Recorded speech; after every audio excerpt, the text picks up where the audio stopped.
In this video, we are going to see about another type of asexual reproduction, that is budding. What is budding? The parent body produces one or more buds and each bud grows into a young one. The bud separate from the parent to lead a normal life. Example, sponges. So in this picture you can able to see the sponges. Sponges belong to the phylum Porifera, and sponges has many pores in the body. So it is called as Porifera. In sponges you can able to see the budding.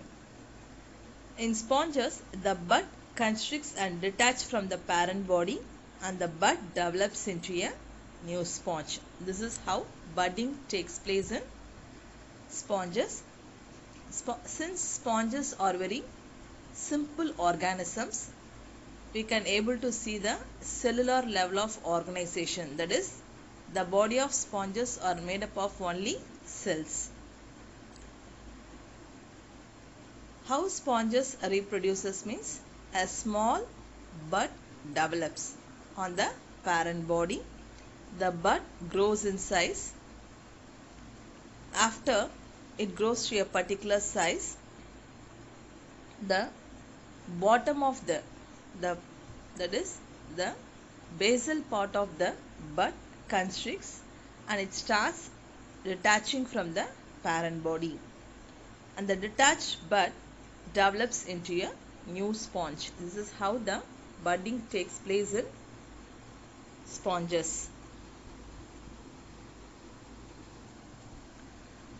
There are two types of budding. One is called as exogenous budding and the another one is called as endogenous budding.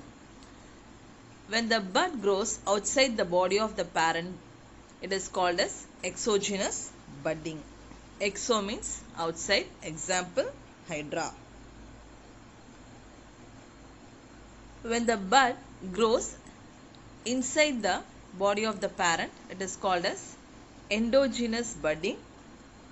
Endogenous budding, example, sponges. First we'll see the exogenous budding in hydra. When buds are formed on the outer surface of the parent body, it is known as exogenous budding. Example, hydra. In hydra, when food is plenty, the ectoderm cells, that is the cells which are present on the outer layer of the body, is called as ectoderm cells, increase and form a small elevation on the body surface. Ectoderm and endoderm are pushed out to form the bud. So how the bud is formed in hydra means the ectodermal cells and the endodermal cells are pushed outside to form the bud. The bud contains an interior lumen in continuation with the gastrovascular cavity. So the bud as well as is directly connected with the parent body through a gastrovascular cavity. The bud enlarges, develops a mouth and a circle of tentacles at its free end. When fully grown, the bud constricts at the base and finally separates from the parent body and leads an independent life. So in this picture you can able to see the hydra. Hydra belong to the phylum Cnidaria. So hydra is a freshwater organism. It is commonly seen in freshwater. So they belong to the phylum Cnidaria. In hydra you can able to see the tissue level of organization, that is the body is made up of tissues and the body is tubular. The body is tubular. So how budding takes place in hydra means a small bud starts to develop on the parent body and this bud grows in size. They develop the mouth and tentacles while growing. Afterwards, the basal part of the bud constricts and detaches from the parent and leads an independent life. This is how budding takes place in Hydra. Next is the endogenous budding. Endogenous budding means the bud grows inside the parent body. Example, Noctiluca. So in Noctiluca, hundreds of buds are formed inside the cytoplasm of the parent body and may remain within the body of the parent. This is called as endogenous budding. So here the buds are formed inside the cytoplasm and remains within the body of the parent. This is called as endogenous budding. Now we'll see the another type of asexual reproduction, that is the gemule formation. So example, sponges. So already we have seen in sponges how budding takes place. So in sponges, budding also takes place. On the other side, gemule formation also takes place. So sponges are marine organisms. They live in, that is, seawater. So I already told you the body has many minute pores. Hence they belong to the phylum Porifera. Sponges, usually they are found attached on the rocks in the sea bottom. So in freshwater sponges and in some marine sponges. So sponges, most of the sponges are marine sponges and few sponges are freshwater sponges. In freshwater sponges and in some marine sponges, a regular and peculiar mode of asexual reproduction occurs by internal buds called as gemmules. So these gemmules are nothing but they are internal buds. A completely grown gemmule is a hard ball consisting of an internal mass of food-laden archaeocytes. During unfavorable conditions, the sponges disintegrate, but the gemmule can withstand adverse conditions. When conditions become favorable, the gemmules begin to hatch. So in this picture, you can able to see the gemmules in sponges. They are ball-like structures. So in freshwater sponges, you can able to see the gemmule formation. So a fully grown gemmule is a hard ball and it consists of an internal mass of food-laden archaeocytes. So inside the gemmules you can see the archaeocytes. Archaeocytes are nothing but they are special type of cells which are present in the sponges, and these are amoeboid cells that it has the potential to develop into any type of cells. So these archaeocytes are special type of cells. They can develop into other type of cells. So that is the archaeocytes. So during unfavorable conditions, the sponges disintegrates, but the gemmules can withstand adverse conditions. So even though during unfavorable condition the body of the sponges disintegrates, the gemmule can withstand the adverse condition, and when the conditions become favorable, the gemmules begin to hatch. So this is how the gemmule formation takes place in sponges. So from the gemmules only the young ones are hatched. So it is another type of asexual reproduction. Next we are going to see the another type of asexual reproduction, that is fragmentation. What is fragmentation means? Here the parent body breaks into many fragments. Fragments means pieces, and each of the fragment has the potential to develop into a new individual. So fragmentation you can able to see in examples sea anemone, tapeworm, etc. Fragmentation or pedal laceration occurs in many genera of sea anemones. Lobes are constricted off from the pedal disc and each of the lobe grows mesenteries and tentacles to form a new sea anemone. So, fragmentation, the parent body breaks into many fragments and from each fragment a new organism develops. So, the broken pieces has the potential to develop into a new individual. Example, sea anemone, tapeworm. The sea anemone, that is the sea anemone, belong to the phylum Cnidaria. They are marine organisms. They usually attached on the rocks in the seabed. So how fragmentation takes place in sea anemone means the basal part of the sea anemone.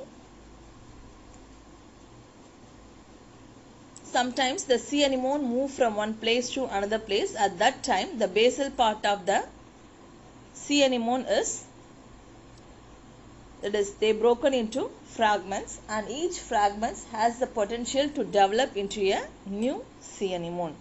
So this is how fragmentation takes place in sea anemone. Now we'll see another one example for fragmentation, that is the tapeworm, Taenia solium. The scientific name of tapeworm is Taenia solium. So tapeworm, all of you know, it is a, that is, endoparasite. Endoparasite means, first, what is a parasite? Parasite is an organism which depends upon another organisms for its food and shelter. So what is endoparasite means? These organisms live inside the body of the host and sucks the nutrients from the host. So the Taenia solium, that is the tapeworms, are present on the intestine of human and they suck the nutrients from the intestine. So they belong to the phylum Annelida. What is Annelida? In 11th standard you have been learned, isn't it? Annelida means the body is metamerically segmented. So the body of these organisms have many segments. So the name Annelida. So, in tapeworm, the gravid proglatids. What do you mean by gravid proglatids? What is proglatids means? The segments of the tapeworm. So, the body is divided into many segments and these segments are called as proglatids. The immature segments are present on the anterior side. The mature segments are present on the posterior side. The ripe, that is the fully matured proglatids, are called as the gravid proglatids or the oldest, and they are present on the posterior end of the strobila. The gravid proglatids are regularly cut off either singly or in groups from the posterior end by a process called as apolysis. So what is apolysis means? Usually in tapeworm, the mature proglatids, that is the gravid proglatids, are cut off either singly or in groups from the posterior part of the body, that is called as apolysis. And this is very significant since it helps in transferring the developed embryos. So the matured embryos or the developed embryos are present in the mature proglatids. So they are, by this apolysis process, they are easily transferred from the primary host man to find the secondary host pig. So in tapeworm, the tapeworm spends its life cycle, or it completes its life cycle by two hosts. The primary host is man and the secondary host is the pig. So during apolysis, the posterior, that is the matured proglatids, are cut off. So this matured or gravid proglatids are transferred from man to pig, that is from the primary host to the secondary host. How it is transferred means, so the These proglatids are eliminated in the fecus of the human. These fecus are eaten by the pigs. This is how the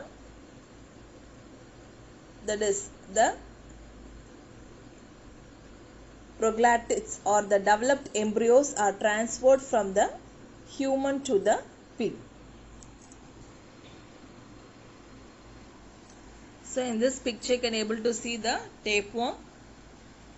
So the head portion is called as scolex, and below the neck is present. The body has many segments. The immature segments are called as the immature proglatids, and the matured ones are called as the mature proglatids, and the fully matured are called as the ripe or gravid proglatids or the old proglatids. Here you can able to see the fragmentation. The gravid proglatids are cut either singly or in groups, and these gravid proglatids contains developed embryos. So the developed embryos are transferred from man to pig. So this is how the fragmentation takes place in tapeworm. Now we will see the another method of asexual reproduction, that is regeneration. So what is regeneration means? It is the regrowth in the injured region. So regeneration means the regrowth in the injured region. It was first studied in Hydra by Abraham Tremblay in the year 1740. So the regrowth of the last part is called as the regeneration. Regeneration is of two types. One is called as morpholaxis and the another one is called as epimorphosis. So these are the two types of regeneration, that is morpholaxis and epimorphosis. So in morpholaxis, the whole body grows from the small fragment, example Hydra and Planaria. So in Hydra, when the body is cut into many fragments, each fragment has the capacity to develop into a whole individual. So that is called as morpholaxis. So in morpholaxis, when the whole body grows from a small fragment, when Hydra is cut into many small fragments, each fragment has the capacity to grow into the whole organism. This is called as morpholaxis.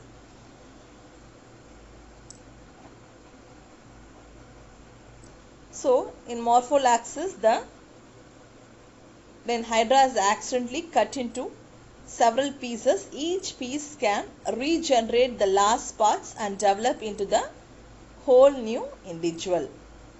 Next we will see the epimorphosis. What is epimorphosis means? The part usually retain their original polarity with oral ends by developing tentacles and arboreal ends by producing the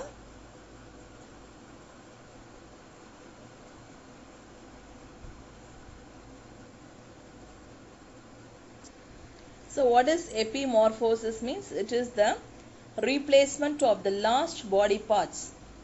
So in morpholaxis, we can able to see the whole body develops from the small fragment.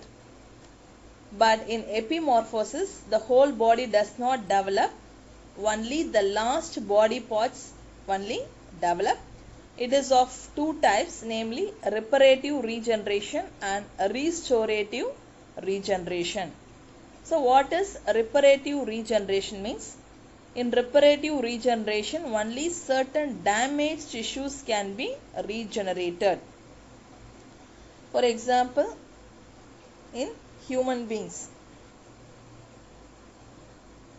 So when we get any injury, new tissues are formed on the injured part.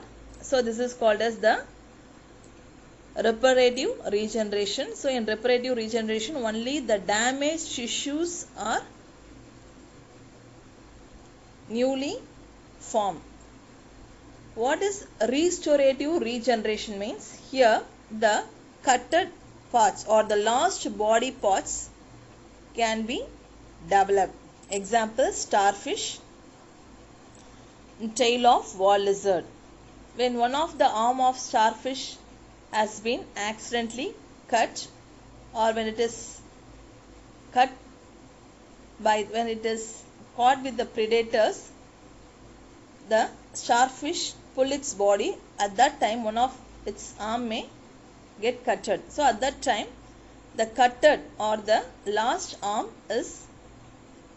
has the power of restorative regeneration. That is, the last arm again develops. Same way you can able to see in the tail of wall lizard. When the tail of the lizard has been cutted, after some days you can able to see the new tail. This is called as restorative regeneration. So restorative regeneration means the last body part can be developed, but in reparative regeneration only the damaged tissues can be regenerated. So this is about the regeneration. So you can able to see the restorative regeneration in starfish. The last arm again grows.